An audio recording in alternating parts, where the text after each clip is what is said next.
it's Courtney and welcome. I am back with another design team project for Scrapping for Less. Today I'm using a stamp set by Sunny Studio called Critter Campout. I am going to be creating another scene here, but this time I'm going to be playing around with some directional lighting, which I've never tried before, so this is my first time. I started by stamping out my images and masking them with Eclipse masking paper. I'm using jet black ink by Lawn Fawn because I will be Copic coloring my images. And I'm stamping on a piece of Nina Solar White 80-pound cardstock. Whatever image you want to be in front of another, you want to stamp out first, mask that out, and then stamp whatever image will be behind it. Also, when you cut out your masks, you want to make sure that you're cutting right along that black line. Otherwise, after you do your ink blending and remove your masks, you'll have a white outline around your images. It's usually no big deal. You can usually go in with your marker to fix that. I masked out all my images with the masking paper, other than this little stick with the sausage or hot dog on the end of it. I used liquid Frisket. It was just too small of an image to cut out.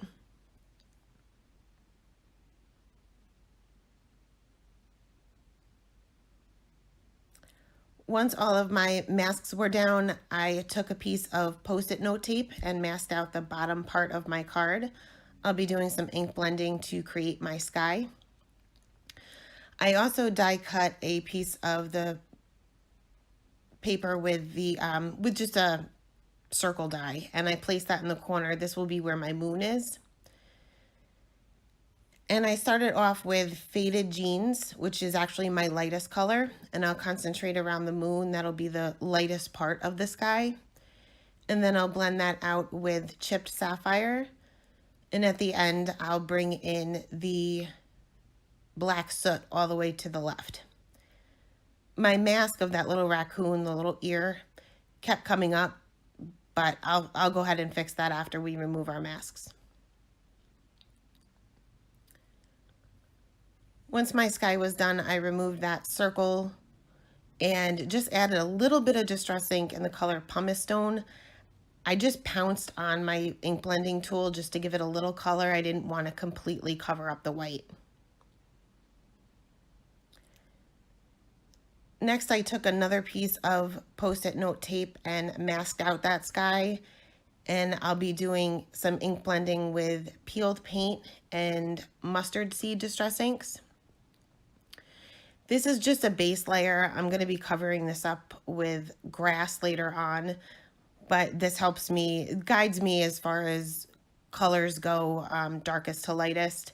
I wanted to keep that area around the fire the lightest color.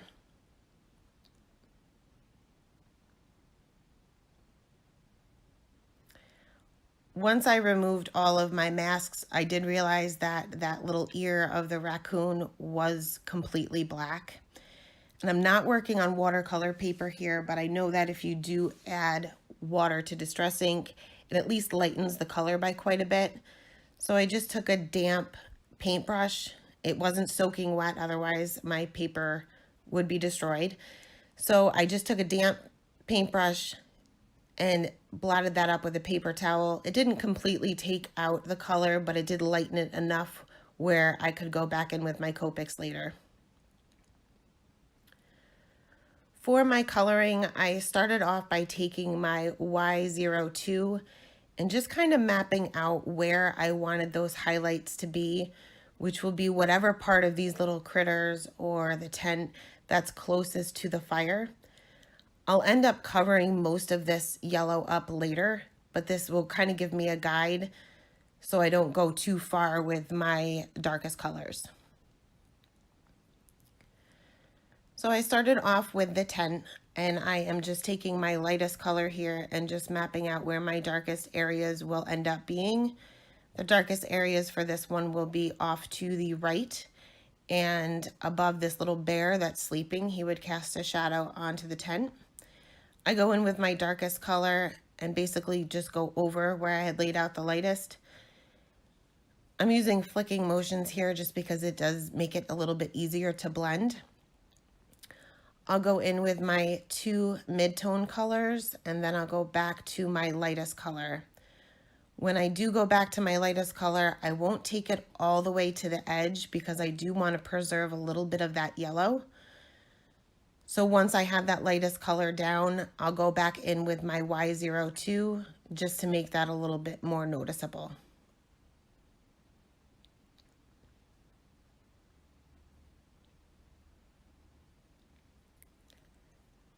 Next, for the little critters, I went a little bit darker than I normally would. Being this scene is at night, they wouldn't appear as light as they would normally. So I'm basically doing the same thing. I'm starting off with my lightest color, laying out where my darkest areas will be and where my shadows will be, and then going in with my darkest, then my midtones, and then my lightest. And I am still trying to preserve that yellow area. Maybe not as much as I put the yellow down initially, but I do preserve a little bit of that.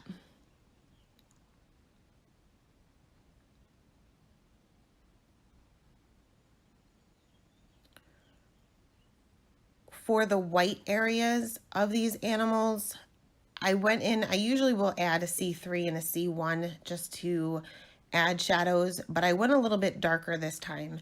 Like I said, because this is at night, they would appear darker. It wouldn't actually be white. So I'm not leaving any white on any of these animals.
Next, for the fire itself, I just took a variety of markers here. I'm using a red, an orange, and 2 yellows.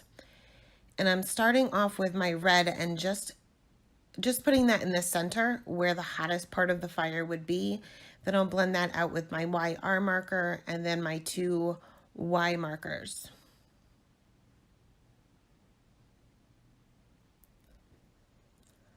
Last, for the grass, I took some darker green markers. I'm using the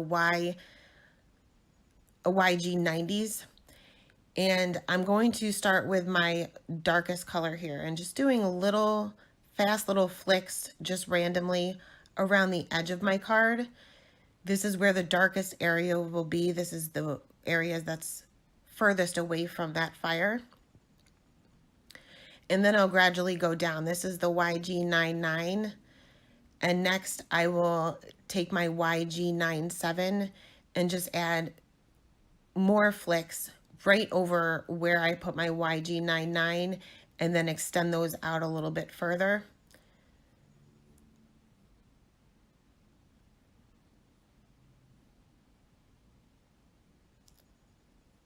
Next, for my YG95, I'll take those out even further, and I'll preserve that area around the fire for my YG93, which is my lightest color.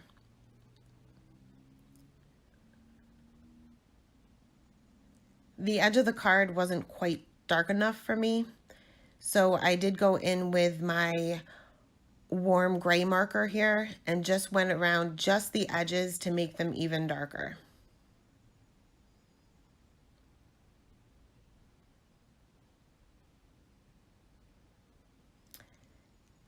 Next, for the sky, there are little star stamps in this set. So I'm using my Versamark here and just stamping a few of those out in the sky. And I'm using some glitter embossing powder here just to add a little bit of interest to that sky.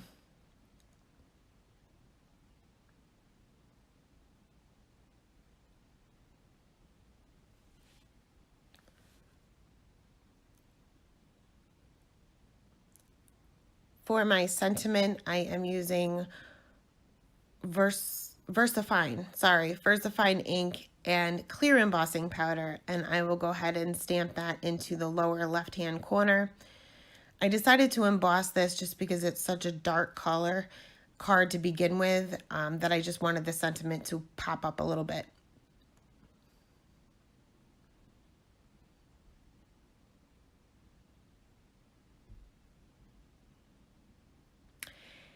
And that is it for today. Thank you so much for joining me, and I hope you guys have a great day.